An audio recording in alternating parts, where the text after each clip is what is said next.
बच्चों, आज हम लोग हाइड्रोस्टैटिक्स में pressure variation in non inertial container देखने जा रहे हैं।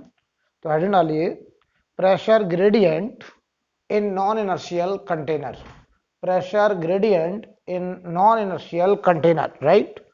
Pressure gradient in non inertial container. समझो जरा, आपसे कहा जाए ये कंटेनर है। पिछली क्लास में हमने स्टेशनरी कंटेनर में प्रेशर ग्रेडियंट देखा था, रोज ही आया था। अब हम इस कंटेनर को एक्सेलरेट करना चाहते हैं। तो ये कंटेनर, इसमें लिक्विड ऐसे भरा गया है,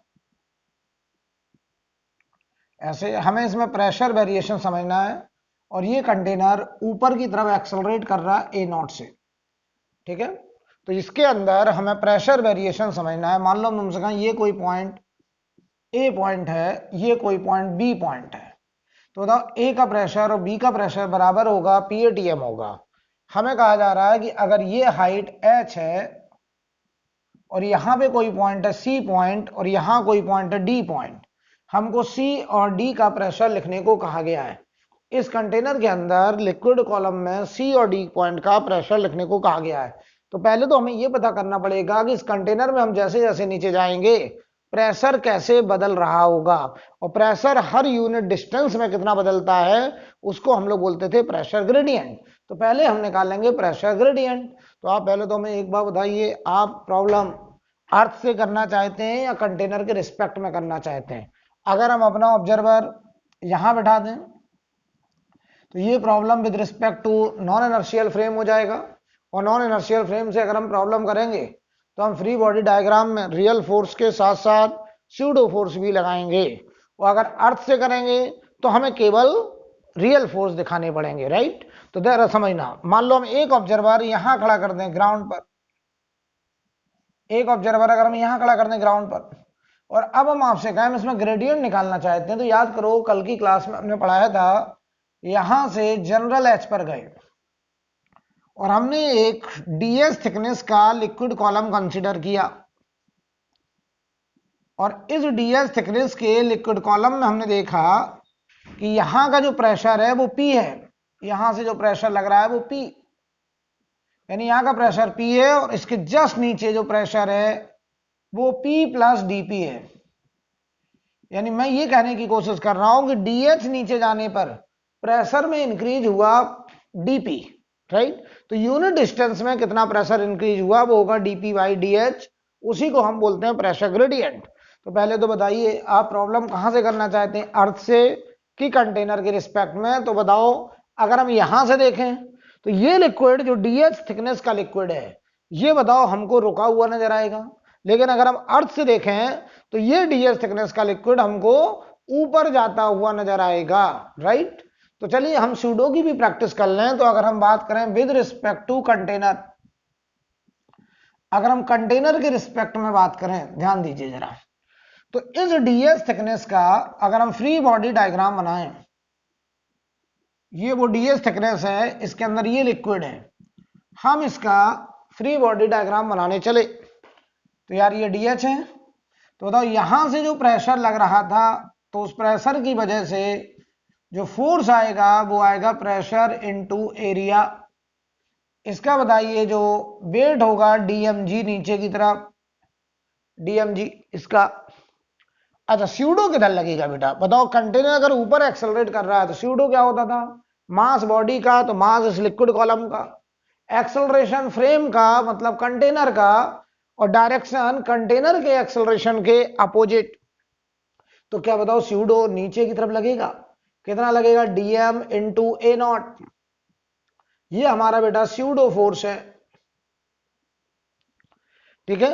तो बताओ नीचे की तरफ कंटेनर के रिस्पेक्ट में PA DmG DmA0, इनको बैलेंस करने के लिए यहां से जो फोर्स आया, यहां से जो फोर्स आया ऊपर की तरफ, वो हो गया P plus DP into area, और इस P plus DP into area ने PA plus DmG plus DmA0 को क्या करा? बैलेंस। और कंटेनर के रिस्पेक्ट में ये लिक्विड कॉलम जो DS थिकनेस का है, ये रिलेटिव में हमको इक्विलिब्रियम में नजर आ रहा है, क्योंकि हम यहां से देख रहे हैं तो ये कॉलम यहीं पर है, इक्विलिब्रियम में ये हमको एक्सेलरेट करता हुआ नजर नहीं आ रहा है, राइट। तो हम बनाने चले इसका फ्री बॉडी डायग्राम। तो बताओ अपवर्ड फोर्स कितना है, P plus dP into area, upward force उतना ही फोर्स डाउनवर्ड, तो PA plus DMG plus DM into A not. बताओ PA कट गया तो यहां बच रहा DP इंटू एरिया बराबर DM कॉमन ले लो, G plus a not, G plus a naught. तो बताओ DP इंटू एरिया, बताओ DM की वैल्यू, ये जो लिक्विड कॉलम है इसका जो मास होगा वो कितना होगा, तो रो इंटू डीबी वॉल्यूम होगा ADH, और ये हो जाएगा G plus a naught, a से ए कट गया तो dP upon DH, pressure variation in unit length, बताइए ये आ गया rho into G plus a naught, कुछ लोग इसको बोल देंगे रो इंटू G इफेक्टिव। यहां पे जो G इफेक्टिव की वैल्यू है वो G प्लस ए नॉट है, क्योंकि कंटेनर ऊपर एक्सेलरेट कर रहा है तो स्यूडो किधर लगेगा बेटा, नीचे। तो रो G प्लस ए नॉट यानी रो G effective is the pressure gradient. और ये बताओ ग्रेडियंट डाउनवर्ड है, क्यों डाउनवर्ड है, क्योंकि जैसे जैसे हम नीचे जा रहे हैं तो प्रेशर बढ़ा, यानी बताओ ग्रेडियंट डाउनवर्ड है। वो मैंने क्या सिखाया था, ग्रेडियंट के अलॉन्ग जाएंगे तो प्रेशर बढ़ेगा, राइट। जरा बताओ अगर ग्रेडियंट डाउनवर्ड है तो हॉरिजॉन्टल में जाएंगे, तो बताओ ग्रेडियंट से 90 डिग्री पे जाएंगे तो प्रेशर में कोई चेंज नहीं होगा। तो बताओ यहां का प्रेशर अगर PATM, तो C पॉइंट का प्रेशर में लिख रहा हूं, देखो C का प्रेशर और D का प्रेशर बराबर होगा, क्योंकि यहां से यहां तक जाएंगे तो ग्रेडियंट से 90 डिग्री पर जाएंगे, ग्रेडियंट ऐसे है, हॉरिजॉन्टल में कोई प्रेशर चेंज नहीं होगा, तो PC बराबर PD। और ये बताओ कितना होगा यहां का प्रेशर PATM प्लस नीचे जा रहे हैं तो ग्रेडियंट के अलॉन्ग तो रो इंटू G इफेक्टिव की value G plus a naught into H, ये आएगा प्रेशर, ये होगा प्रेशर इस केस में, नोट करें।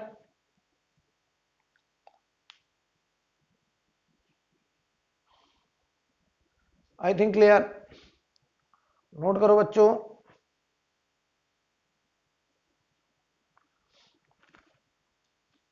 अब इसी में मान लो ये कंटेनर डाउनवर्ड एक्सेलरेट करने लगे, अभी हमने अपवर्ड एक्सेलरेट करा था, अब यही कंटेनर मान लो डाउन एक्सेलरेट करने लगे, मैं सिर्फ करने जा रहा हूं।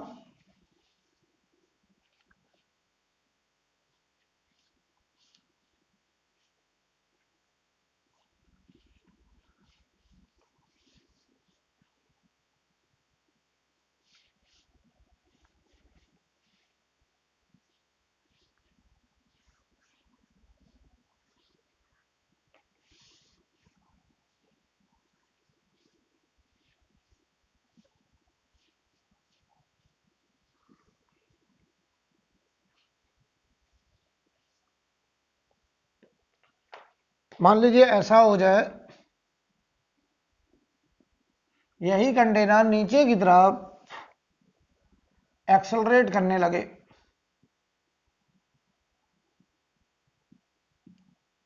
ये कंटेनर है, इसमें H हाइट तक मान लो कोई लिक्विड भरा गया है, ऐसे लिक्विड की डेंसिटी रो है, यहां पर कोई पॉइंट है 1 पॉइंट, यहां कोई पॉइंट है 2 पॉइंट, ये कोई पॉइंट है 3 पॉइंट, और ये कोई पॉइंट है 4 पॉइंट, और ये कंटेनर नीचे की तरफ ए नॉट से एक्सेलरेट कर रहा है, ए नॉट से एक्सेलरेट कर रहा है। हमसे कहा जा रहा है 3 पॉइंट और 4 पॉइंट का प्रेशर बताइए, तो पहले बताओ स्यूडो किधर लगेगा बेटा, स्यूडो ऊपर लगेगा, तो इस केस में जो G इफेक्टिव होगा, इस केस में जो G इफेक्टिव होगा, बताओ mg नीचे होगा, स्यूडो ऊपर होगा, तो बताओ G इफेक्टिव होगा G minus a not, G effective कितना होगा G माइनस ए नॉट। तो बताओ भाई यहां पर अगर हम 3 पॉइंट का प्रेशर लिखें, यही बताओ 4 पॉइंट का प्रेशर होगा। अच्छा एक बात बताएंगे, यहां जो प्रेशर ग्रेडियंट होगा dP बाई DH वो होगा रो इंटू G इफेक्टिव, और वो होगा rho into G minus a naught.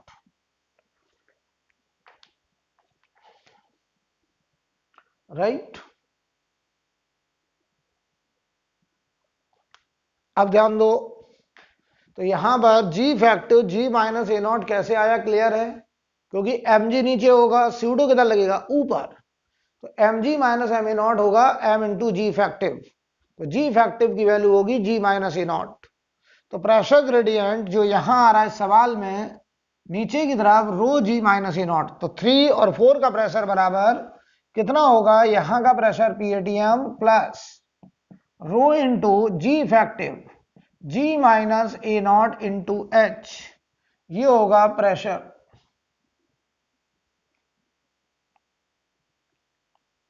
Right. अगर ऐसा हो जाए, यही कंटेनर फ्री फॉल करने लगे, फ्री फॉल ऑफ कंटेनर, अगर हम बात करें free fall of container, free fall का मतलब क्या है? अगर ये कंटेनर फ्री फॉल करने लगे, इसका मतलब सोचो कि जो ए नॉट की वैल्यू है वो जी के बराबर है, यानी यही कंटेनर, ये मान लो वो कंटेनर, समझ लो अच्छे से, ये कंटेनर है और यहां लिक्विड ऐसे भरा गया है, और ये कंटेनर नीचे की तरफ फ्री फॉल कर रहा, जी से आ रहा है।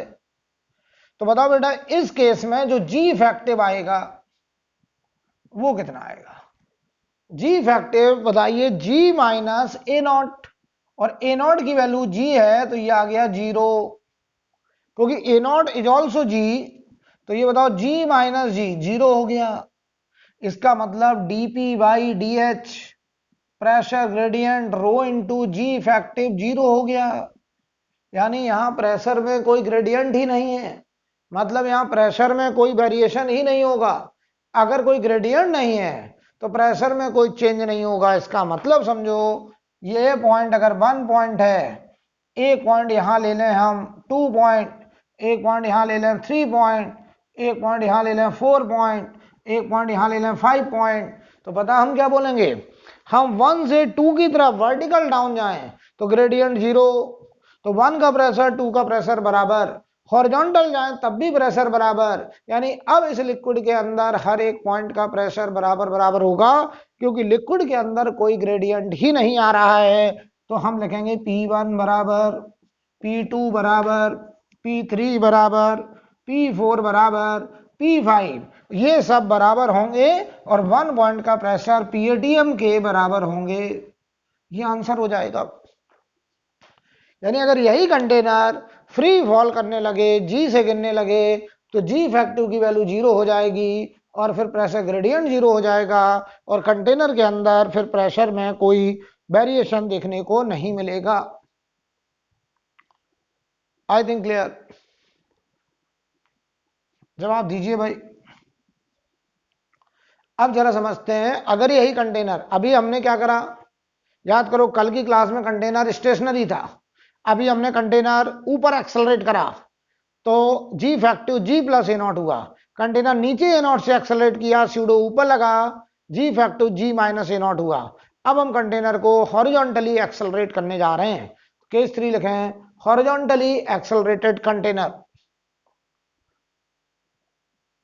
Horizontally accelerated container.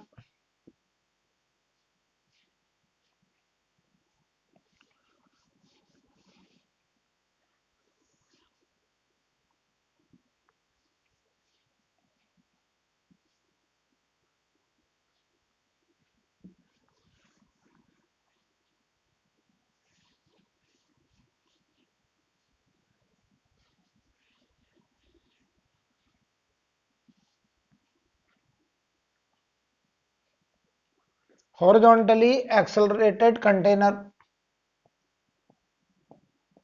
केस 3 में लिखेंगे horizontally accelerated container.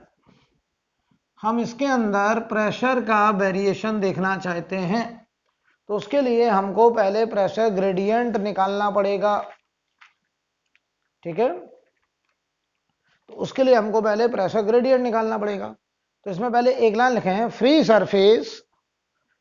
Surface is always perpendicular, free surface is always perpendicular to G effective. Free surface is always perpendicular to G effective with respect to container. Free surface is always perpendicular to G effective with respect to container, right? Free surface is always perpendicular to G effective with respect to container. मतलब समझो, अगर ये container ऐसे था, ऐसे था, ऐसे था ये कंटेनर, मान लो इस कंटेनर में ये लिक्विड एच हाइट तक भरा गया था। जब ये स्टेशनरी था ऐसे, इसमें मान लो ये व्हील लगे हुए हैं, अभी हम इसको हॉरिजॉन्टली एक्सेलरेट करेंगे। जैसे इस कंटेनर को हॉरिजॉन्टली एक्सेलरेट किया जाता है तो हम ये देखते हैं, जैसे इस कंटेनर को हॉरिजॉन्टली एक्सेलरेट किया जाता है मान लो ए नॉट से, तो हम देखते हैं एक तरफ लिक्विड कॉलम की हाइट एस से ज्यादा हो जाती है और एक तरफ लिक्विड कॉलम की हाइट एस से कुछ कम हो जाती है। और जो फ्री सरफेस है, अब देखना वो कैसे होगा। तो हमने क्या बोला अभी, free surface is always perpendicular to g effective with respect to container. तो हम पहले कंटेनर के रिस्पेक्ट में जी इफेक्टिव निकालें और उस जी इफेक्टिव के परपेंडिकुलर होगा हमारा फ्री सरफेस। तो देखो हम क्या करने चले, इसके फ्री सरफेस पर हमने एक पार्टिकल पकड़ा, उसका मास रखा डीएम मास, और हम उसका फ्री बॉडी डायग्राम बनाने जा रहे हैं विद रिस्पेक्ट टू कंटेनर। और कंटेनर हमारा एक्सेलरेटेड है, नॉन इनर्शियल फ्रेम है, तो स्यूडो तो लगाना पड़ेगा। तो देखो पहले समझ लो हम जी इफेक्टिव कैसे निकालने जा रहे हैं। हमने लिक्विड के फ्री सरफेस पर टॉप पर कोई एक पॉइंट पकड़ लिया और हमें पता है कि फ्री सरफेस हमेशा जी इफेक्टिव के परपेंडिकुलर होता है। तो हम पहले इस डीएम मास का फ्री बॉडी डायग्राम बनाएंगे। तो बताओ नीचे की तरफ इस पर लग रहा होगा डीएम इंटू जी, बताओ ये एक्सेलरेट कर रहा है राइट, तो स्यूडो लगेगा लेफ्ट, और ये होगा डीएम इंटू ए नॉट, ये है स्यूडो। तो पता है बेटा इन दोनों का रिजल्टेंट इधर कहीं आएगा और ये हो जाएगा डीएम इंटू जी इफेक्टिव, ये हो जाएगा डीएम इंटू जी इफेक्टिव। ठीक, तो जो जी इफेक्टिव होगा, पता है वो जी इफेक्टिव, देखो ये इसको इक्वेट कर दें अगर हम, तो यहां पर अगर हम बोले कि इधर होगा जी, इधर होगा ए नॉट, तो इधर होगा हमारा जी इफेक्टिव। और पता है जी इफेक्टिव की वैल्यू कितनी होगी, जी इफेक्टिव की वैल्यू होगी रूट के अंदर g square plus a naught square. तो जो फ्री सरफेस होता है वो हमेशा जी इफेक्टिव के परपेंडिकुलर, तो इसके परपेंडिकुलर ऐसे, यानी ये एंगल पूरा 90 होगा, ये हमारा फ्री सरफेस होगा, ये हमारा फ्री सरफेस होगा। लिक्विड का फ्री सरफेस ये हॉरिजॉन्टल से मान लो थीटा एंगल, तो देखना जरा, अगर ये फ्री सरफेस यानी कंटेनर के अंदर ये लिक्विड ऐसे हो जाएगा, देखना ऐसे, जैसे तुम राइट एक्सेलरेट करोगे ये लिक्विड ऐसे हो जाएगा, ऐसे लिक्विड अब हमको देखने को मिलेगा, ऐसे अब लिक्विड हो जाएगा। एक तरफ ये हाइट एस से ज्यादा y2 हो गई और एक तरफ ये हाइट y1 हो गई, एस से कुछ कम हो जाएगी, और ये लिक्विड ऐसे, देखिए ये हमारा फ्री सरफेस है, ये हमारा फ्री सरफेस है। तो इधर जी है, इधर ए नॉट है, तो ये जी इफेक्टिव हुआ root g square plus a naught square. अगर ये थीटा है तो इसका परपेंडिकुलर ये, और इस फ्री सरफेस का परपेंडिकुलर जी इफेक्टिव, तो बेटा ये एंगल भी थीटा। हम यहां से थीटा भी निकाल सकते हैं। तो अगर हम तुमसे कहें ये एंगल थीटा होगा तो टेन थीटा लगा दो, टेन थीटा होगा ए नॉट बाई जी, तो थीटा आएगा tan inverse a naught by g. यानी ये जो फ्री सरफेस है ये हॉरिजॉन्टल से कितने एंगल पे होगा, वो एंगल आ गया tan inverse a naught by g. जैसे हम इस लिक्विड कॉलम को एक्सेलरेट करेंगे फ्री सरफेस ऐसे हो जाएगा, राइट। अब समझना ग्रेडियंट, जरा हमें इसमें ग्रेडियंट समझना, बहुत बढ़िया समझिएगा जरा। तो इसमें देखो ग्रेडियंट जिधर जी इफेक्टिव होगा उधर ही ग्रेडियंट होगा। तो हम ग्रेडियंट भी आपको जरा समझा दें अच्छे से। इस डायरेक्शन में, इसी में कर दें क्लियर, इसी में समझा दे रहे हैं, ध्यान देना बेटा जरा। अगर हम इसमें रो से मल्टीप्लाई कर दें तो रो इंटू जी इफेक्टिव ये हो जाएगा डीपी बाई डी एच, इधर की तरफ ग्रेडियंट इस डायरेक्शन में, यानी फ्री सरफेस के परपेंडिकुलर इस लाइन में, इससे 90 डिग्री पर इधर की तरफ प्रेशर बदलने का जो ग्रेडियंट है वो रो इंटू जी इफेक्टिव, और इधर वर्टिकल डायरेक्शन में रो से मल्टीप्लाई कर दो तो इस डायरेक्शन में ग्रेडियंट रो जी, और इस डायरेक्शन में जो ग्रेडियंट होगा वो रो इंटू ए नॉट। यानी सच बताएं क्या है, ये रो जी इफेक्टिव का एक कंपोनेंट इधर है रो जी, और रो ए नॉट इधर एक कंपोनेंट है, यानी नेट ग्रेडियंट है रो जी इफेक्टिव। इस ग्रेडियंट का y के अलोंग कंपोनेंट है रो जी, और x के अलोंग ग्रेडियंट का कंपोनेंट है रो ए नॉट। यानी पता है अब इस हॉरिजॉन्टली एक्सेलरेटेड कंटेनर में y डायरेक्शन में भी ग्रेडियंट का एक कंपोनेंट आ रहा है, और x डायरेक्शन में भी ग्रेडियंट का एक कंपोनेंट आ रहा है। y के अलोंग अगर हम जाएंगे तो प्रेशर रो जी h के हिसाब से बढ़ेगा, x के अलोंग अगर जाएंगे तो pressure rho a naught x के हिसाब से बढ़ेगा, और अगर इस डायरेक्शन में जाएंगे तो प्रेशर रो जी इफेक्टिव इनटू डिस्टेंस के हिसाब से प्रेशर बढ़ेगा। कुल मिलाकर के लॉजिक ये है कि हमको जिस डायरेक्शन में जाना है उस डायरेक्शन में ग्रेडियंट का कंपोनेंट चाहिए होगा। यानी इस कंटेनर में अगर बात करें तो नेट ग्रेडियंट बेटा इधर है, इस रो जी इफेक्टिव का इधर कंपोनेंट है रो जी, और इधर कंपोनेंट है रो ए नॉट। ओके, नोट करिए, फिर इस पर हम एक सवाल करते हैं, जरा समझाते हैं आपको।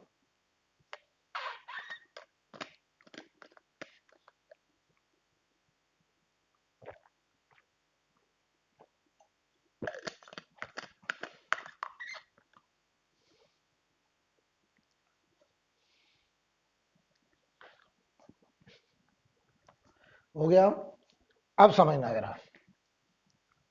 हम आपसे यहां पर एक बात करना चाह रहे हैं, समझिएगा। मान लो हम कहें कि ये कोई कंटेनर था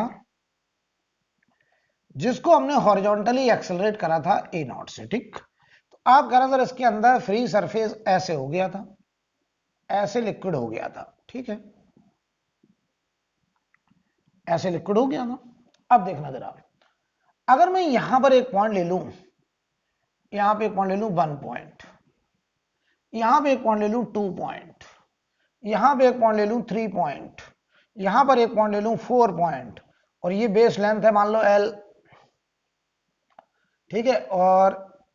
और भी मैं एक पॉइंट लेना चाह रहा हूं, यहां से परपेंडिकुलर दूरी पर, ये परपेंडिकुलर, यहां पे कोई पॉइंट ले लिया मैंने 5 पॉइंट, ठीक है, यानी फ्री सरफेस से परपेंडिकुलर दूरी पर, और ये दूरी है मान लो x, ये 5 पॉइंट। हमें कहा जा रहा है इन सारे पॉइंट्स के प्रेशर हमको लिखने को कहे गए हैं, ठीक है। इन सारे पॉइंट्स के pressure 1 point, 2 point, 3 point, 4 point, 5 point, इन सभी पॉइंट्स के प्रेशर का आ गया लिख करके दिखाइए। तो देखिए जरा, अगर हमने ग्रेडियंट को सही से समझा है तो इन पॉइंट्स के प्रेशर लिखने में हमको कोई दिक्कत नहीं होनी चाहिए।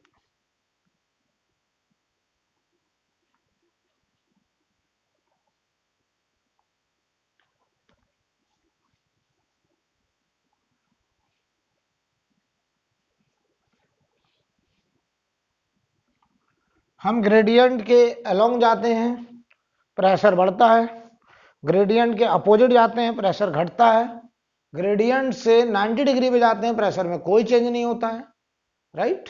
अच्छा, यहां ध्यान दीजिए, अगर हम आपसे कहते हैं यहां पर ये लाइन इस फ्री सरफेस के पैरेलल है, यहां पे एक पॉइंट हमने 6 और ले लिया, ठीक। सबसे पहले तो एक बात समझो बेटा, अब 3 पॉइंट और 4 पॉइंट का जो प्रेशर होगा वो बराबर नहीं होगा। आपके मन में आ रहा होगा क्यों, सेम लेवल, सेम लिक्विड, लेकिन ये लेवल फ्री सरफेस के पैरेलल नहीं है। मैंने क्या सिखाया था, सेम लेवल हो, सेम लिक्विड हो, और वो लेवल फ्री सरफेस के पैरेलल हो, तभी प्रेशर बराबर होता है। अच्छा 6 और 5 देखो ये दोनों सेम लिक्विड में है और सेम लेवल एक ही लाइन में है और ये लेवल फ्री सरफेस के पैरेलल है, तो आपको पता है 6 का प्रेशर और 5 का प्रेशर बराबर होगा। Same level same liquid and level should be parallel to free surface. चलो भाई अब मैं लिखने जा रहा हूं प्रेशर, तो 1 पॉइंट और 2 पॉइंट ओपन एटमॉस्फेयर में है, तो इनका pressure P ATM, P atmosphere. 3 point का प्रेशर मैं लिखना जा रहा हूं, ध्यान देना 3 पॉइंट का प्रेशर। अगर हम यहां से चले, बताओ यहां का प्रेशर कितना, पी एटीएम, तो पी एटीएम से चले और बताओ हम सीधा वर्टिकली डाउन जा रहे हैं और ये हाइट अगर y1 है और ये हाइट y2 है, तो पता है अगर हम यहां से चले और वर्टिकल जा रहे हैं तो याद करो वर्टिकल डायरेक्शन में ग्रेडियंट, याद करिए अब ये भी सीखा था, इस डायरेक्शन में ग्रेडियंट रो जी था, इधर ग्रेडियंट रो ए नॉट था और इधर gradient rho into g effective था और ये फ्री सरफेस था, ये एंगल थीटा था और ये एंगल थीटा था। अब ये भी करके गए, तो बताओ यहां से अगर इधर जा रहे हैं वर्टिकल डाउन तो ग्रेडियंट इस डायरेक्शन में रो जी है, तो प्रेशर होगा 3 पॉइंट का pressure P ATM plus rho g y1, P ATM plus rho g y1। अगर हमें 4 पॉइंट का प्रेशर लिखना है, ध्यान देना 4 पॉइंट का प्रेशर, तो अगर हम यहां से चलें तो यहां का प्रेशर है पी एटीएम प्लस, पहले नीचे गए तो रो जी y1। अब देखो अब मैं हॉरिजॉन्टल में जा रहा हूं इधर, और अगर मैं इधर जाऊंगा तो बताओ इस डायरेक्शन में ग्रेडियंट है रो ए नॉट, तो रो ए नॉट इंटू कितना दूर गए एल, तो रो ए नॉट एल, इतना प्रेशर और बढ़ के आएगा। कुल मिलाकर के मैं तुम्हें यह सिखाने की कोशिश कर रहा हूं कि जिधर अगर हम हॉरिजॉन्टल में जाएंगे अब इधर, तो इधर रो ए नॉट एक्स के हिसाब से प्रेशर बढ़ता चला जाएगा, हर यूनिट डिस्टेंस में प्रेशर रो ए नॉट बढ़ रहा है। ठीक है, अब आओ अगर मैं कहूं 3 और 4 के बीच में प्रेशर डिफरेंस लिखो तो बहुत आसान, देखना मैं 3 से शुरू करूं P3 और 3 से मैं इधर जा रहा हूं तो इस डायरेक्शन में gradient rho a naught into L, कहां पे पहुंच गए 4 पर, तो 4 का प्रेशर 3 से रो ए नॉट एल ज्यादा है। बोलो भाई,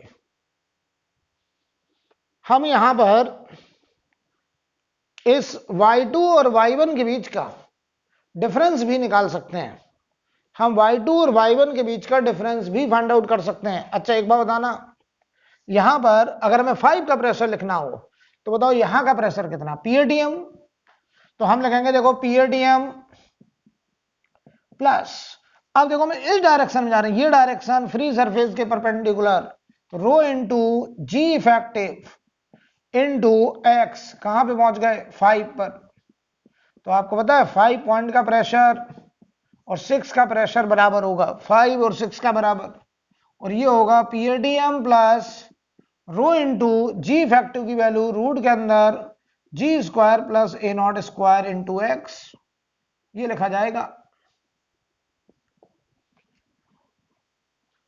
बोलो भाई, कोई हमसे कहे y1 और y2 के बीच का डिफरेंस बताओ, तो हम देखो y1 y2 के बीच का डिफरेंस भी बता सकते हैं, क्योंकि हम अगर ग्रेडियंट समझ गए हैं तो हम कहीं से भी शुरू कर सकते हैं और पूरे कंटेनर में घूम सकते हैं। तो देखो यहां का प्रेशर कितना पीएटीएम, हम यहां से शुरू कर रहे हैं और ऐसे घूमते हुए वापस यहां एटमॉस्फेयर में आएंगे, हम पूरे कंटेनर में एक डुबकी लगा दे रहे हैं, यहां से जाएंगे और ऐसे डूबेंगे अंदर और ऐसे तैरते हुए ऊपर निकल आएंगे। ठीक है, तो ध्यान दीजिए, तो यहां का प्रेशर कितना पीएटीएम प्लस नीचे जा रहे हैं प्रेशर रो जी y1 के हिसाब से बढ़ा, हॉरिजॉन्टल में गए pressure rho a naught L के हिसाब से बढ़ा, ऊपर गए ग्रेडियंट के अपोजिट तो माइनस रो जी y2 के हिसाब से प्रेशर घटा, और बाहर आ गए तो पीएटीएम एटमॉस्फेयर में बाहर आ गए, पीएटीएम पीएटीएम कैंसिल हो गया। देखो बेटा रो पूरे से कट गया, तो इसको उधर ले जाओ तो y2 माइनस y1 बराबर ए नॉट एल बाई जी आ रहा है, देख लीजिए, ये आ रहा है जब हम कंटेनर को हॉरिजॉन्टली एक्सेलरेट करते हैं तो दोनों तरफ लिक्विड कॉलम की हाइट में जो डिफरेंस आता है, एक तरफ हाइट कुछ ज्यादा और एक तरफ हाइट कुछ कम, और उन हाइट का डिफरेंस होता है ए नॉट एल बाई जी। और ये हमने कैसे निकाला, हम यहां से शुरू करें PATM, नीचे जा रहे हैं रो जी बाई 1 के हिसाब से प्रेशर बढ़ा, इधर रो ए नॉट एल के हिसाब से प्रेशर बढ़ा, इधर रो जी बाई 2 के हिसाब से प्रेशर घटा, क्योंकि ग्रेडियंट के अपोजिट गए और बाहर आ गए PATM। नोट करिए,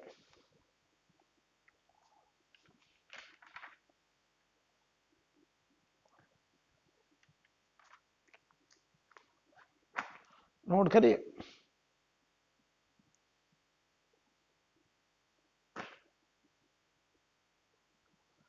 आगे बढ़ा जाए।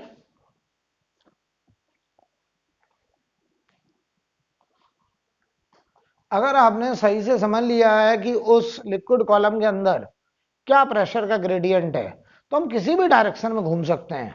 हमें जिधर जाना होगा बस ये देखना होगा उधर कितना ग्रेडियंट आ रहा है।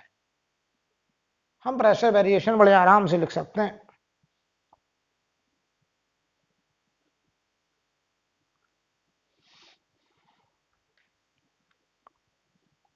हटा दें, ओके। अब देखो बेटा,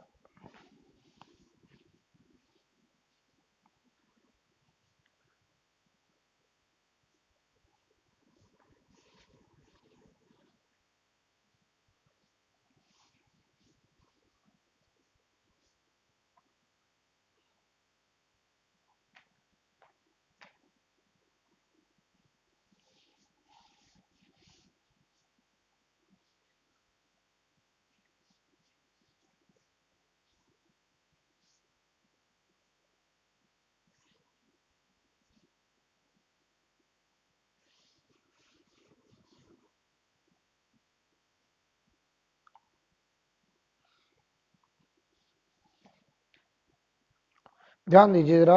सबसे पहले तो हम आपको एक कॉन्सेप्ट बताएंगे।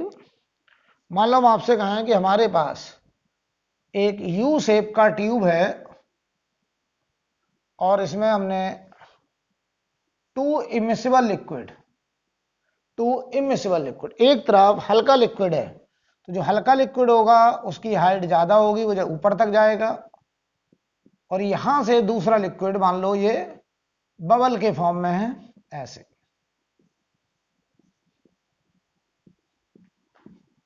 ऐसे बबल के फॉर्म में ये हैवी लिक्विड है, तो इसकी हाइट दूसरी तरफ कम होगी यहां पर, ठीक है। ये हाइट है, मान लो हम कहें आपसे ये हाइट है इधर H1, ठीक, और इसके सामने ये हाइट है मान लो H2, ऐसे, और ये हाइट तो यार दोनों में कॉमन ही होगी, ये वाली y, ऐसे, ये दोनों में कॉमन होगी y हाइट, ठीक। ये लिक्विड लाइटर लिक्विड है, इसकी डेंसिटी ρ1, और ये बबल वाला जो लिक्विड है ये हैवी लिक्विड है, इसकी डेंसिटी ρ2, तो ρ2 इज ग्रेटर देन ρ1। जो हैवी लिक्विड होगा उसकी हाइट कम होगी, ठीक है। अब समझिए जरा, तो इसका कॉन्सेप्ट पहले समझते हैं। हमसे वो जनरली H1 H2 में रिलेशन कुछ पूछते हैं, एक सवाल भी करेंगे अभी, लेकिन पहले लॉजिक समझो। अगर मैं तुमसे कहूं यहां पर एक पॉइंट ले लूं मैं 1 पॉइंट, और एक पॉइंट यहां ले लूं 2 पॉइंट, जवाब दो, क्या 1 पॉइंट और 2 पॉइंट सेम लेवल में है? आप कहेंगे यस सर। क्या सेम लिक्विड में है? आप कहेंगे यस सर। और क्या ये लेवल फ्री सरफेस के पैरेलल है? Yes sir. तो क्या 1 और 2 का प्रेशर बराबर होना चाहिए? यस। तो मैं लिखने चला 1 पॉइंट और 2 पॉइंट का प्रेशर बराबर होना चाहिए। चलो मैं पहले 1 का प्रेशर लिखना चाहता हूं, तो बताओ यहां का प्रेशर कितना? PATM से शुरू करा, प्लस यहां से नीचे आए तो ρ1 लिक्विड में नीचे आए तो ρ1GH1, पहले यहां का प्रेशर आ गया। अब हम y नीचे आए ρ2 में, तो प्लस ρ2GY बराबर, हमको यहां का प्रेशर लिखना है, तो यहां से शुरू करा PATM प्लस ये ρ2 लिक्विड है पूरा, तो ρ2GH2 प्लस ρ2GY, देख लीजिए, ρ2GH2 ρ2GY, तो देखो ρ2GY दोनों तरफ से कैंसिल, तुम कहो सर पीएटीएम भी कैंसिल होना चाहिए, मैं नहीं कर रहा हूं, वो ध्यान दीजिए क्यों नहीं कर रहा हूं। रिजल्ट आया पीएटीएम प्लस ρ1GH1 बराबर पीएटीएम प्लस ρ2GH2। इसको जरा गौर से देखो, ये क्या लिखा है, पीएटीएम प्लस पीएटीएम यहां से ρGH1 यहां का प्रेशर, तो अगर हम यहां पे एक पॉइंट ए पॉइंट मान लें, तो देखो पीएटीएम प्लस ρ2GH2 यहां पर इसके सामने, यहां एक पॉइंट बी मान लें, तो ये लिखा है pressure at point A is equal to pressure at point B. तो मैं तुम्हें ये सिखाने की कोशिश कर रहा हूं, इनका प्रेशर बराबर तभी होगा जब जहां पर इन दो लिक्विड का इंटरफेस है उसके सामने भी दोनों तरफ प्रेशर बराबर होगा। क्यों? क्योंकि ये पॉइंट देखो ρ2 में है, देखो ρ2 लिक्विड का इंटरफेस और ये भी ρ2 में है, तो ये दो पॉइंट भी सेम लेवल में है, सेम लिक्विड में है और लेवल फ्री सरफेस के पैरेलल है, तो इनका भी प्रेशर बराबर होगा। देखो ये वाला पॉइंट को हम इस ρ2 में भी मान सकते हैं, जस्ट ऊपर है, ये ρ2 में ही है, तो ये दोनों भी देखो सेम लेवल में, सेम लिक्विड में। तो अच्छे स्टूडेंट क्या दिमाग में रखते हैं, जहां इनका इंटरफेस होता है उसके दोनों तरफ अगर सेम लिक्विड दिखाई दे रहा है तो आप उन पॉइंट्स का प्रेशर भी बराबर कर सकते हैं और जो अननोन वैल्यू होगी वो फाइंड आउट कर सकते हैं। एक क्वेश्चन के माध्यम से मैं बात करूंगा, एक सवाल मैं देने जा रहा हूं, उस क्वेश्चन करेंगे। पहले इतना नोट करिए,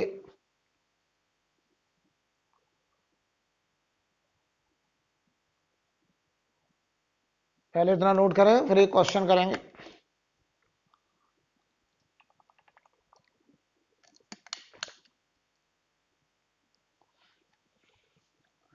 अब देखिए जरा,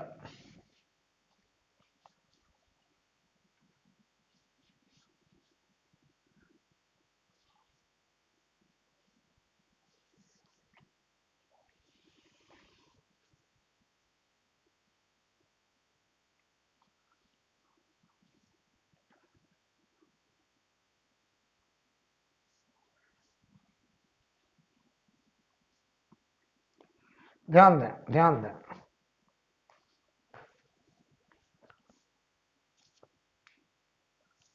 अगर मैं आपसे कहूं ये एक यू शेप का ट्यूब है, ऐसे,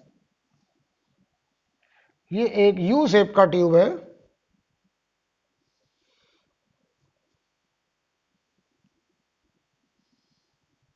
और इसमें यहां पर एक लिक्विड है डैश डैश डैश, ठीक, ये हाइट है h और ये लिक्विड वाटर है बेटा, वाटर। अब हम 3 इमिसिबल लिक्विड ले रहे हैं, एक लिक्विड यहां क्रॉस ऐसे, और ये क्रॉस लिक्विड मरकरी है, ऐसे क्रॉस, और यहां तक ये क्रॉस लिक्विड है, यहां तक, ठीक है। और ये क्रॉस लिक्विड हमारा मरकरी हो गया। अभी हम इनकी डेंसिटी आपको दे रहे हैं, और यहां इसके जस्ट सामने, यहां पर टॉप पर, एकदम जस्ट इसी के सामने, ठीक, यहां एक लिक्विड बबल के फॉर्म में है और ये कार्बन टेट्राक्लोराइड, और ये हाइट है 30 सेंटीमीटर। ये हाइट कितनी बेटा? 30 सेंटीमीटर। और ये दिया गया carbon tetrachloride, carbon tetrachloride, chloride, ठीक। सवाल लिखिए जरा, हम डेंसिटी भी लिखते हैं, वाटर की डेंसिटी 1 ग्राम पर सीसी, या इसको आप 1000 केजी पर मीटर क्यूब लिख सकते हैं। मरकरी की डेंसिटी Hg 13.6 ग्राम पर सीसी, तो इसमें हम 1000 से मल्टीप्लाई करेंगे तो ये 13600 केजी पर मीटर क्यूब। और कार्बन टेट्राक्लोराइड की डेंसिटी 1.69 ग्राम पर सीसी, तो ये आएगा 1690 kg पर मीटर क्यूब। ठीक है, चलिए सवाल लिखें। Consider the situation as shown in figure. Consider the situation as shown in figure. Find value of h. हमको h की वैल्यू बताने को कहा गया। ये h निकालना है बेटा। सबसे पहले हम ये आपसे पूछना चाहते हैं कि कैसे करेंगे। तो इसमें देखो हमने 3 इमिसिबल लिक्विड लिए हैं, राइट। तो पहले समझो, क्या यहां का प्रेशर बराबर होगा? जवाब दो बेटा, क्या यहां का प्रेशर बराबर होगा? आप कहोगे सर बिल्कुल होगा, क्योंकि ये 2 पॉइंट सेम लेवल में हैं, सेम लिक्विड में हैं, और वो लेवल फ्री सरफेस के पैरेलल, प्रेशर बराबर। अच्छा, क्या एक पॉइंट हम यहां ले लें और एक पॉइंट इसी के सामने यहां ले लें? इसको नाम देते हैं ए पॉइंट, इसे नाम देते हैं बी पॉइंट। क्या इनका भी प्रेशर बराबर होगा? तुम कहोगे बिल्कुल होगा सर। देखो क्यों? अगर इनका बराबर है, देखो इसका 1 पॉइंट का और 2 पॉइंट का प्रेशर बराबर है, तो देखो 1 से हम ऊपर जा रहे हैं तो ये लिक्विड मरकरी है, तो रो मरकरी GH प्रेशर कम हुआ, तो जितना यहां कम हुआ उतना ही यहां कम होगा, क्योंकि दोनों तरफ मरकरी है, हाइट भी दोनों तरफ बराबर है। तो बताओ यहां से यहां जितना कम हुआ उतना ही यहां से यहां कम हुआ, तो क्या इन दो का प्रेशर भी बराबर हुआ? यस। तो सोचो जरा, तो जहां इंटरफेस था, देखो यहां मरकरी, तो जहां मरकरी का इंटरफेस था हमने दोनों तरफ प्रेशर बराबर कर दिया। और मैं समझा रहा हूं अच्छे से, तो लोग कैसे याद रखते हैं? एक तो यही याद रखते कि मरकरी इधर, सेम लिक्विड सेम लेवल और प्रेशर बराबर। या फिर कुछ लोग ऐसे सोचते हैं कि यहां बराबर, तो जितना हाइट इधर ऊपर गए उतना हाइट इधर ऊपर गए और दोनों मरकरी में गए, तो जितना प्रेशर यहां कम हुआ उतना प्रेशर यहां कम हुआ, तो ए और बी का प्रेशर बराबर हुआ। तो मैं करने चला प्रेशर ए और बी का प्रेशर बराबर। चलो भाई, प्रेशर लिखने में मेरी मदद करिए जरा। ए और बी का प्रेशर, तो बताओ ए का प्रेशर, सबसे पहले हम आए वाटर में, तो बताओ सबसे टॉप पर प्रेशर PATM प्लस रो WGH प्लस फिर रो मरकरी, ये मरकरी तो है, ये हाइट कितनी होगी बेटा? ये वाली हाइट इतनी, ये हाइट हो जाएगी 30 - h। एक काम कर रहे हैं हम, डेंसिटी को ग्राम पर सीसी में ही लिख दे रहे हैं, कोई दिक्कत नहीं, ठीक है, क्योंकि सब पूरा ग्राम पर सीसी में होगा। तो GH हो गया 30 - h बराबर, इधर आ जाओ जरा, PATM, तो यहां का प्रेशर हो गया। अब हम यहां शुरू करें, PATM प्लस, यहां पूरे में कार्बन टेट्राक्लोराइड है प्लस, तो रो कार्बन GH, H हो गया बेटा 30। देख लो भाई, चलो भाई वैल्यू रखना बाकी रह गया, PATM से PATM कैंसिल, रो W1, G भी पूरे से कटा दो, H 13.6 30 - h, कार्बन टेट्राक्लोराइड की डेंसिटी 1.69 इंटू 30। सॉल्व करो जरा तो तुम पाओगे H बराबर 28.6 सेंटीमीटर। आप कैलकुलेशन कर लेना, मेन मकसद है कि कैसे करना है, क्योंकि वहां पर डेटा बहुत ही आसान से आएगा।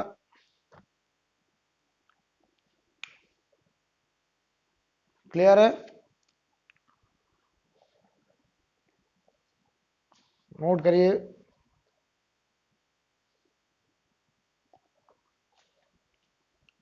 आगे बढ़ा जाए, चलिए एक क्वेश्चन लिखें, एक सवाल लिखिए। when equal volume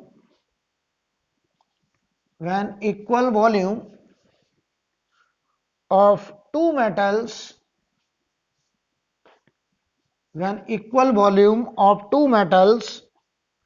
are mixed together, when equal volume of two metal are mixed together, the specific gravity the specific gravity of alloy, the specific gravity of alloy is 4, specific gravity of alloy is 4, full stop वाले लिखें, when equal masses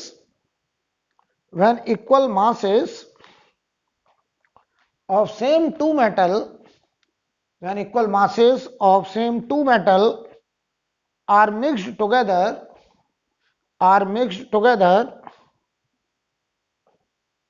comma करके लिखिए, the specific gravity of alloy, the specific gravity of alloy is 3, specific gravity of alloy is 3,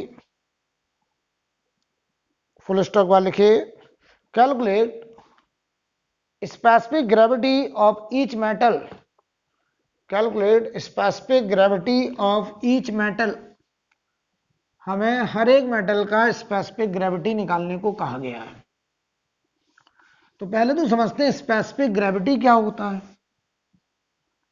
क्यों भाई, हमने एक alloy बनाया दो मेटल से, एक बार उन दोनों मेटल को इक्वल वॉल्यूम में मिक्स किया है और एक बार उन्हीं दोनों मेटल को हमने इक्वल मास में मिक्स करा है, और फिर हमसे कह रहे हैं कि बताइए जरा उनका जो कंपोजिशन है, एक बार इक्वल वॉल्यूम और एक बार इक्वल मास। तो हमें एलॉय का स्पेसिफिक ग्रेविटी एक बार 4 एक बार 3 दिया गया है, तो इंडिविजुअल मेटल का स्पेसिफिक ग्रेविटी पूछा गया है। सबसे पहले तो स्पेसिफिक ग्रेविटी क्या होता है? स्पेसिफिक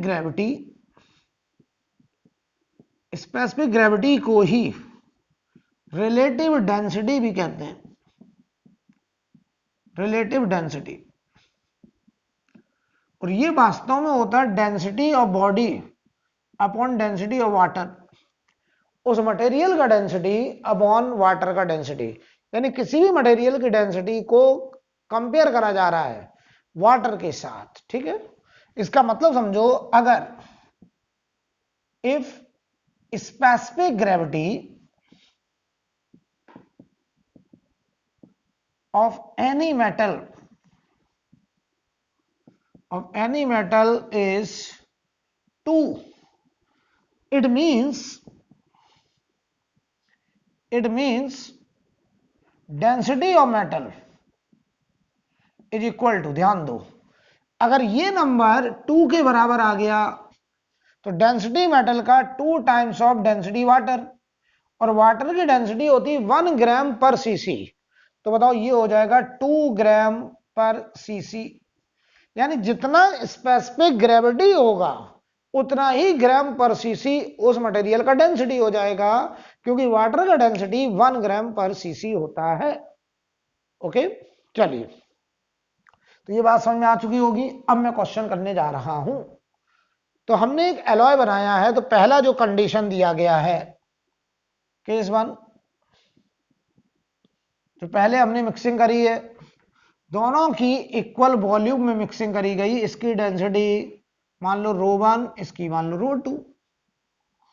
ठीक है, हमने जो मिक्सिंग करी है इक्वल वॉल्यूम में करी है, ध्यान देना भाई। तो बताओ जो रो मिक्सचर का आएगा, मिक्सचर की डेंसिटी इक्वल वॉल्यूम में किया है, तो हम लिखेंगे m1 plus m2 total mass upon total volume, total mass upon total volume is density of mixture.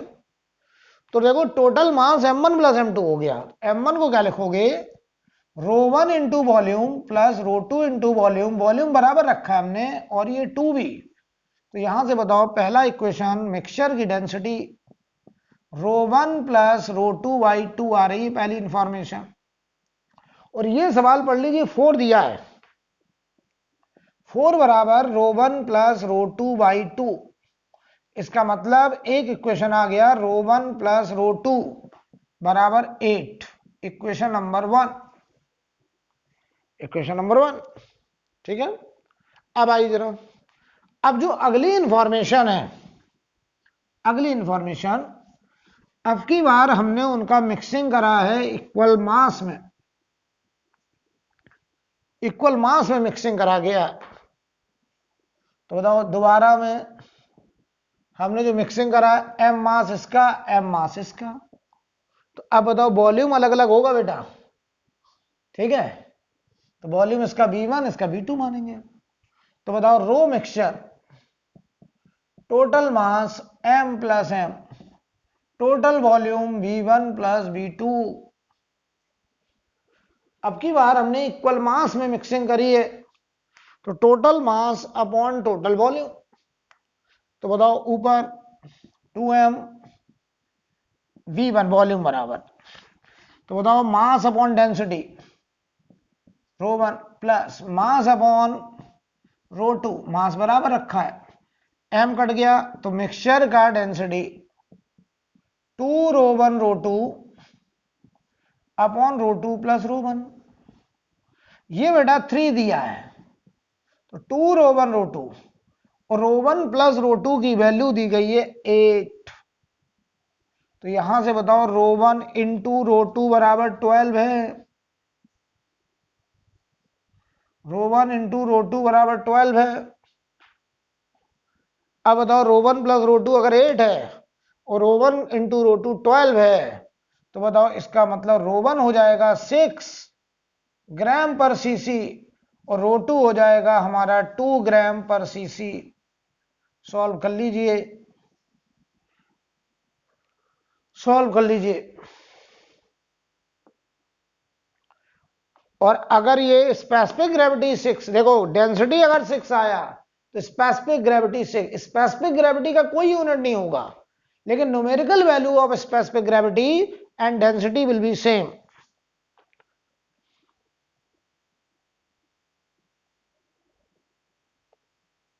Note करें,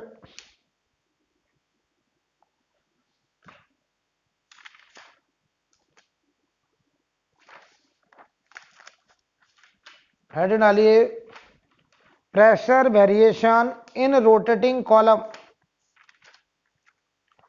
pressure variation in rotating column.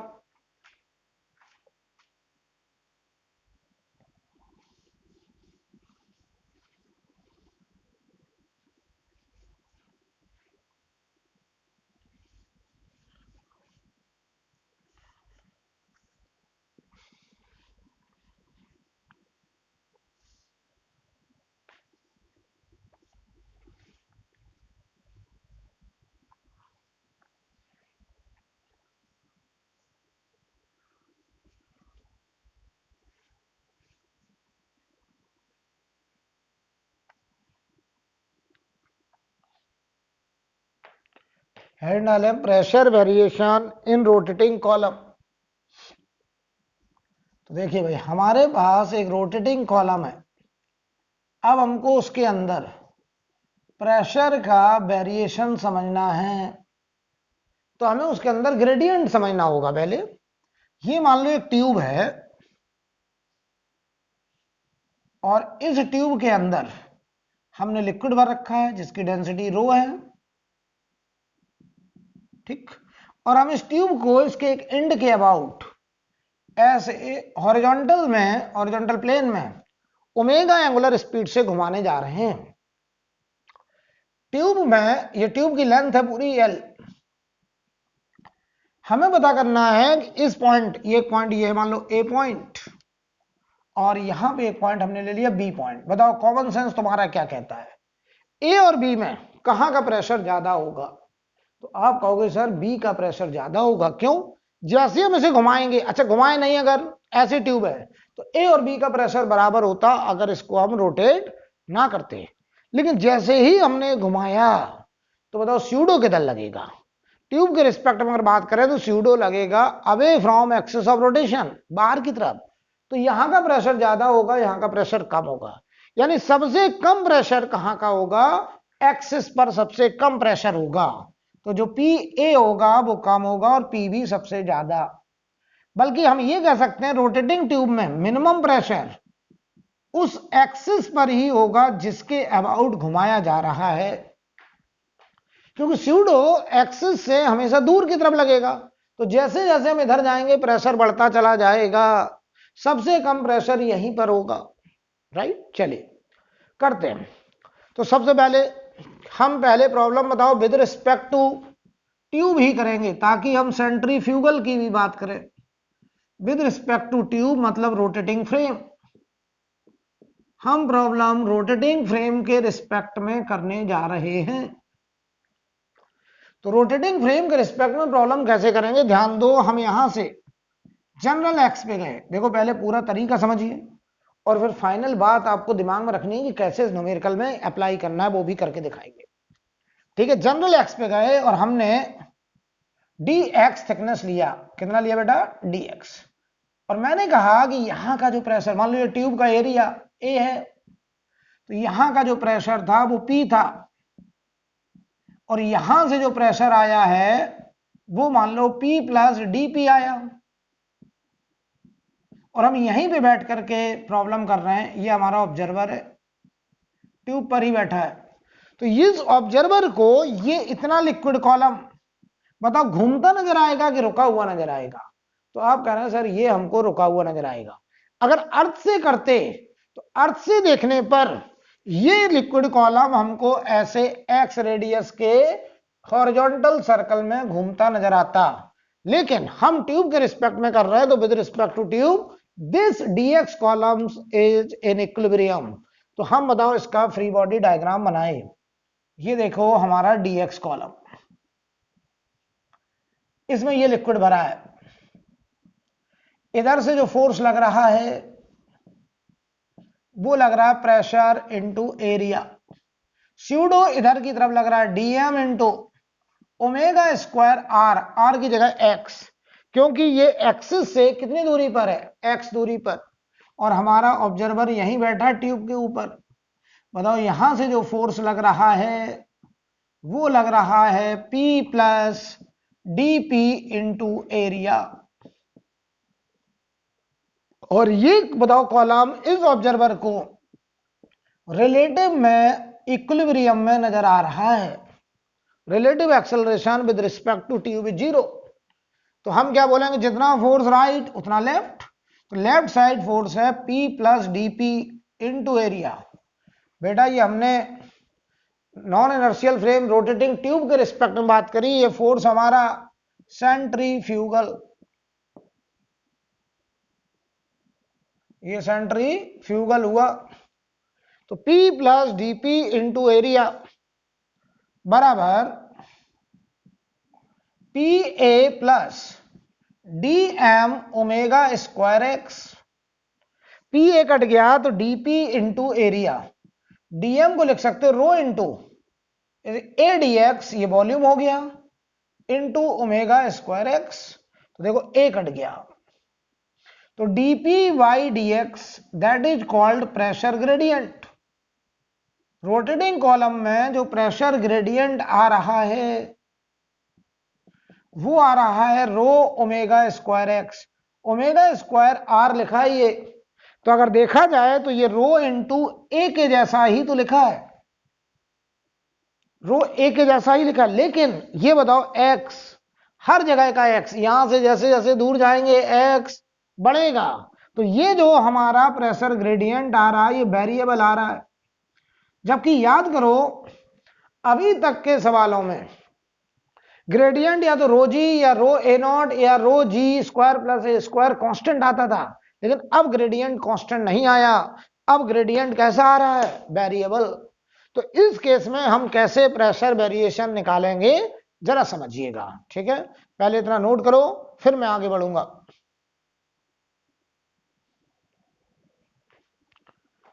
पहले इतना नोट करिए फिर मैं आगे बढ़ता हूं।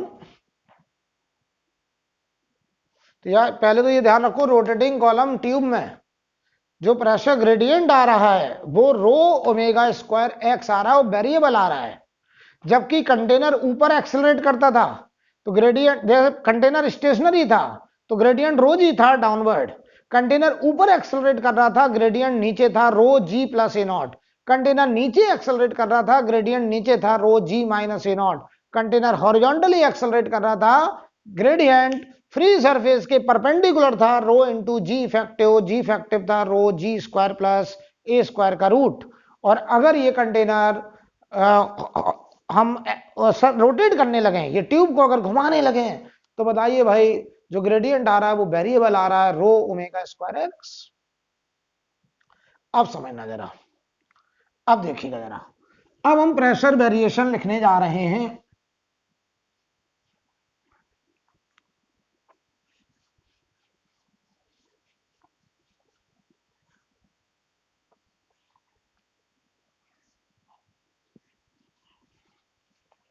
ध्यान दीजिए, तो अभी अभी हमने निकाला डीपी बाई डी एक्स बराबर रो omega square x.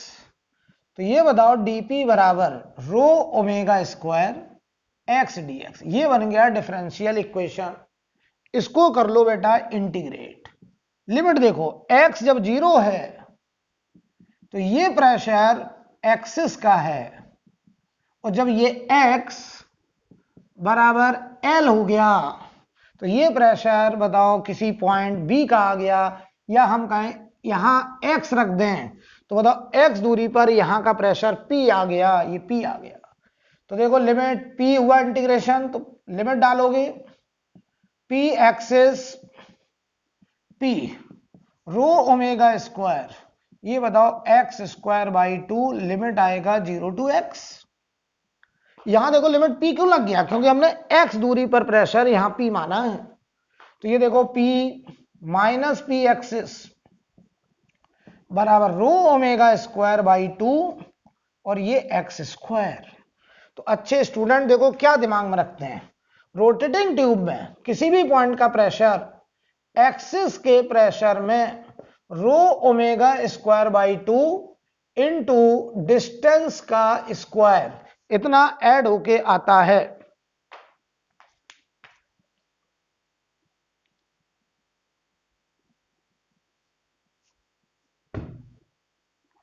Row omega square by 2 distance का स्क्वायर।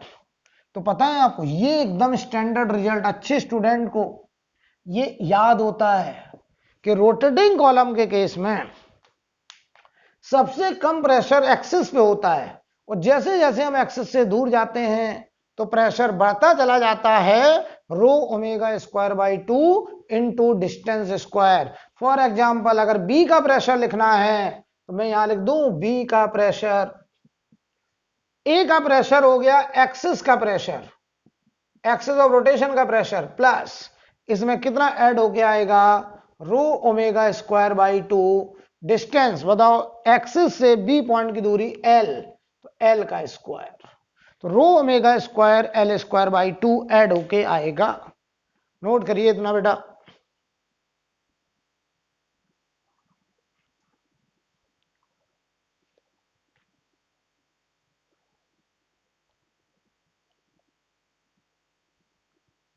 ये बहुत ही स्टैंडर्ड रिजल्ट है, जो आप अगर सब कुछ भूल जाएं फिर भी एग्जाम में अगर सवाल करना चाहते हैं तो ये बात आपको पता होनी चाहिए कि एक्सिस ऑफ रोटेशन पे प्रेशर मिनिमम, और वहां से हम अगर एक्स दूरी पे जाएंगे तो प्रेशर बढ़ता जाएगा रो omega square by 2 into distance का स्क्वायर, इसके हिसाब से प्रेशर बढ़ेगा। ठीक है, आगे बढ़े। अब देखिए जरा, तो इस पर वो हमसे सवाल कैसे पूछ सकते हैं ऑब्जेक्टिव में, तो हम दो सवाल करेंगे।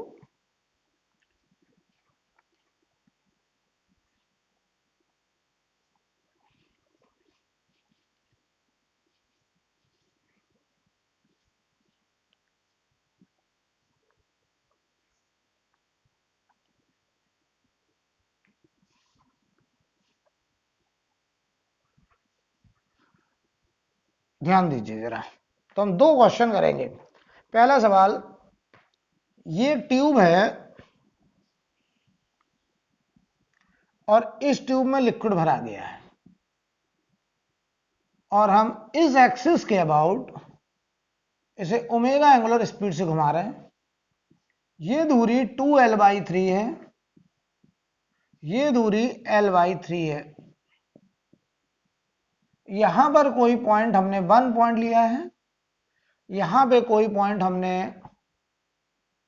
चलो एक्सिस पे हमने कोई पॉइंट ये 2 ले लिया, एक्सिस पे हमने 3 ले लिया, यहां पर ये 2 पॉइंट है। तो पता है आपको, प्रेशर वेरिएशन अगर समझना है तो सोचिए, स्यूडो देखिए स्यूडो, इधर भी स्यूडो लगेगा तो ग्रेडियंट ऐसे होगा रो ओमेगा स्क्वायर एक्स।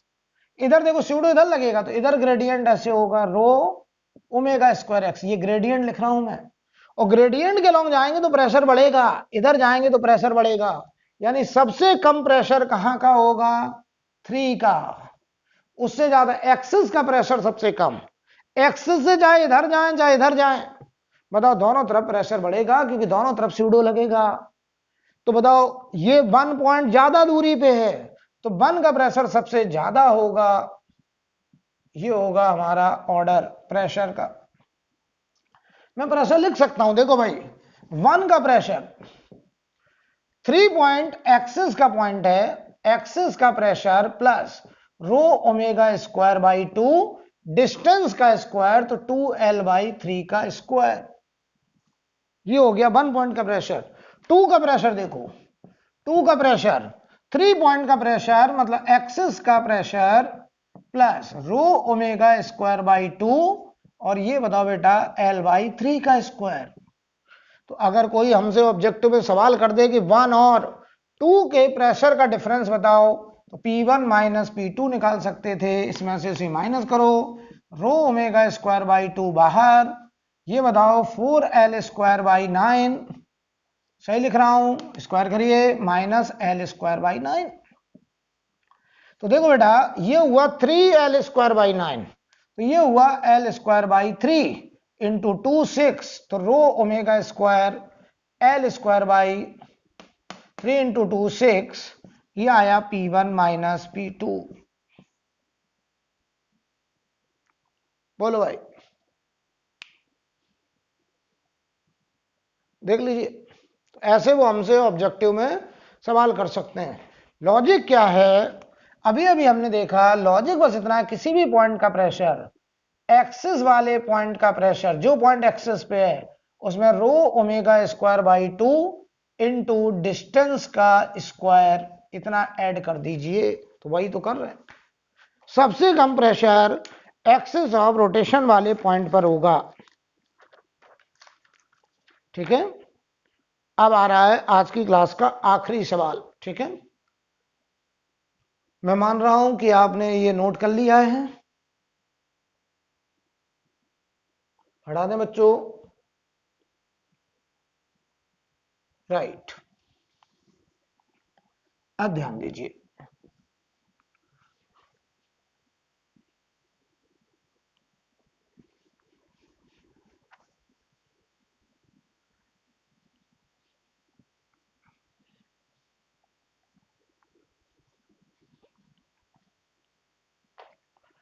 मान लो हम आपसे कहें, क्वेश्चन कुछ ऐसा है, एक यू शेप का ट्यूब है। अगर इस यू शेप के ट्यूब को हम ना घुमाते तो दोनों तरफ लिक्विड कॉलम की हाइट बराबर होती। हम एक इस एक्सिस के अबाउट इसे ओमेगा से घुमाने जा रहे हैं।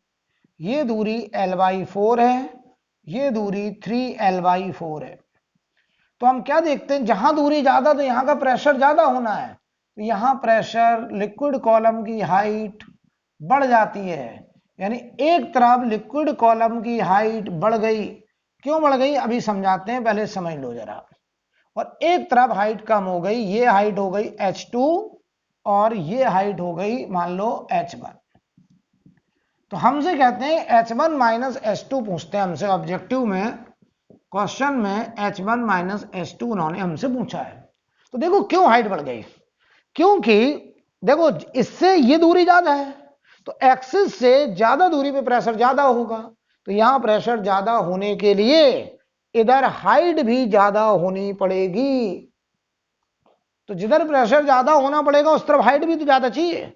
तो चलो पहले हम ग्रेडियंट समझ लेते हैं। देखो यहां से y डायरेक्शन में ग्रेडियंट रोजी होगा, ग्रेडियंट x डायरेक्शन में एक्सिस से अभी रो ओमेगा स्क्वायर एक्स होगा, इधर ऐसे होगा रो ओमेगा स्क्वायर एक्स, और इधर ग्रेडियंट नीचे होगा रो जी। ये मैं ग्रेडियंट लिख रहा हूं, और अगर तुमने ग्रेडियंट का ज्ञान है तो प्रेशर लिखना बहुत ही आसान है।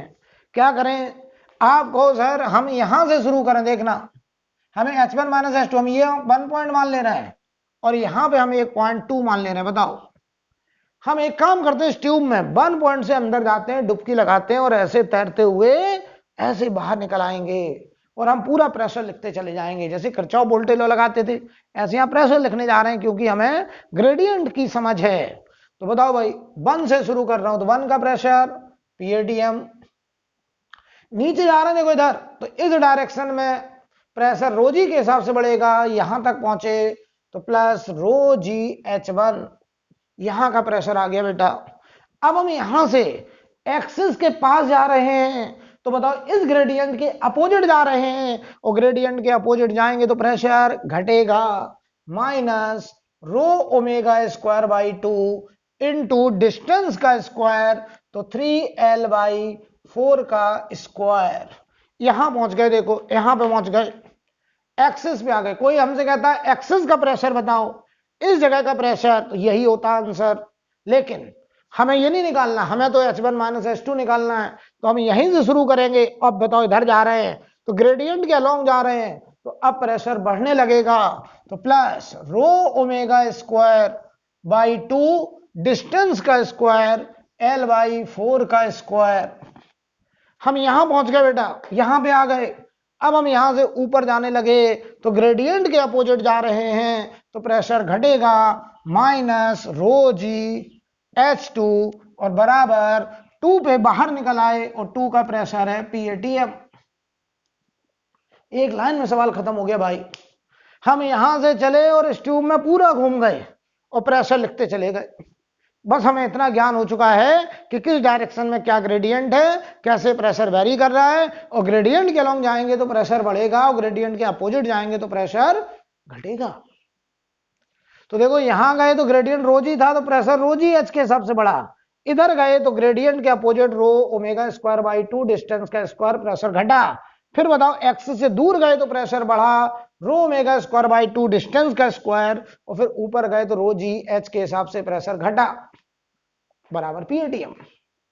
तो बताओ PATM से PATM कैंसिल, इसको यहीं रोको, रो जी H1 माइनस H2 बराबर, बाकी सब उधर ले जाओ, रो ओमेगा स्क्वायर बाई 2, ये देखो 9L square by 16 minus L square by 16, रो से रो कैंसिल, H1 माइनस H2 बराबर ओमेगा स्क्वायर बाई 2G, इधर ये जी इधर कर दिया, ये 8L स्क्वायर बाई 16।